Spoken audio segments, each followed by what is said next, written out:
Dans cette vidéo, vous allez apprendre à utiliser le Design Pattern Factory avec des explications simples et claires grâce à mes 7 années d'expérience dans la programmation web. Lorsque vous développez, vous devez non seulement écrire du code qui répond à la fonctionnalité que vous essayez de mettre en place, mais vous devez aussi créer du code facilement compréhensible et maintenable. C'est à ça que servira un design pattern. Chaque design pattern permet de résoudre un problème précis, et aujourd'hui, je vais vous parler du Design Pattern Factory. Ce design pattern fait partie de la catégorie des Creational Design Patterns. Autrement dit, il permet de créer des objets appartenant à la même famille de manière propre. Juste avant de commencer, sachez que cette vidéo fait partie d'une série de vidéos que j'ai réalisées sur les design patterns. Si elle vous intéresse, n'hésitez pas à y jeter un coup d'œil.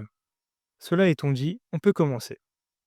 Pour comprendre pourquoi ce design pattern est utile, analysons un code qui ne l'implémente pas. Imaginons qu'on ait une application qui simule ce qu'on pourrait faire avec un garagiste et des voitures. Il pourrait par exemple démarrer la voiture et la faire rouler. Restons simples. Représentons cela dans une classe. On aura une classe voiture et il nous faudra un constructeur et deux méthodes. Une méthode démarrer et une méthode faire rouler. Ensuite, imaginons que dans une fonction qu'on appellera tester nouvelle voiture dans le garage, on ait besoin de créer une nouvelle voiture et la démarrer. On aura ça comme résultat. Dans une autre fonction qu'on appellera tester nouvelle voiture sur route, on a cette fois-ci besoin de créer une voiture et de la faire rouler. On aura donc ça comme résultat. On remarque ici que les deux traitements sont responsables de la création de l'objet voiture. Est-ce grave?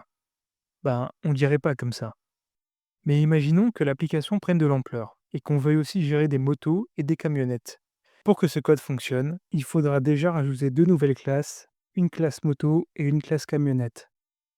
Et il nous faudra modifier les deux fonctions de test comme suit.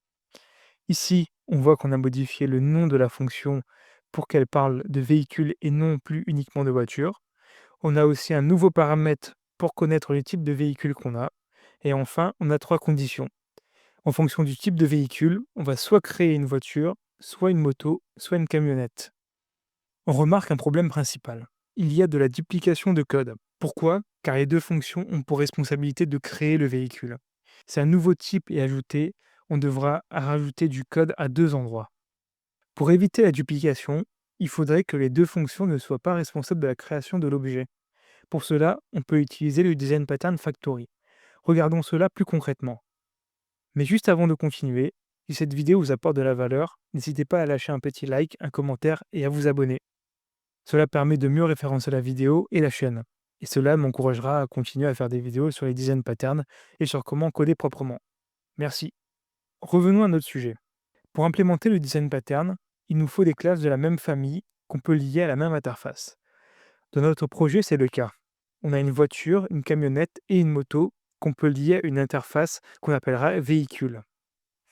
Maintenant, on va créer notre classe véhicule factory, dans laquelle on aura la méthode create qui a pour paramètre un type de véhicule et qui contient les différentes conditions qu'on avait dupliquées.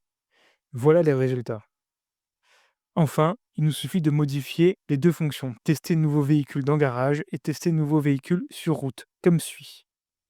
On instancie notre factory, on crée notre variable qui va contenir l'objet qu'on veut créer, qui aura comme type l'interface véhicule. Et on donne à la factory le type de véhicule qu'on veut créer. Dans ce code, on n'a plus de duplication et plus de problèmes de responsabilité multiples. Pour conclure, le Design Pattern Factory permet de déléguer la création d'objets à une classe. Le véhicule factory dans notre cas. Lorsqu'on a plusieurs objets de la même famille qu'on peut regrouper dans une interface, cela permet d'éviter la duplication de notre code et d'éviter qu'une seule fonction ait trop de responsabilités. Dernière info, j'ai utilisé ce qu'on appelle une Simple Factory. C'est l'implémentation la plus simple du design pattern. Il en existe d'autres. Si vous voulez que j'en parle en vidéo, dites-le moi en commentaire. Voilà, j'espère que cette vidéo vous a plu. Elle fait partie d'une série de vidéos sur les design patterns que je suis en train de construire. N'hésitez pas à y faire un tour.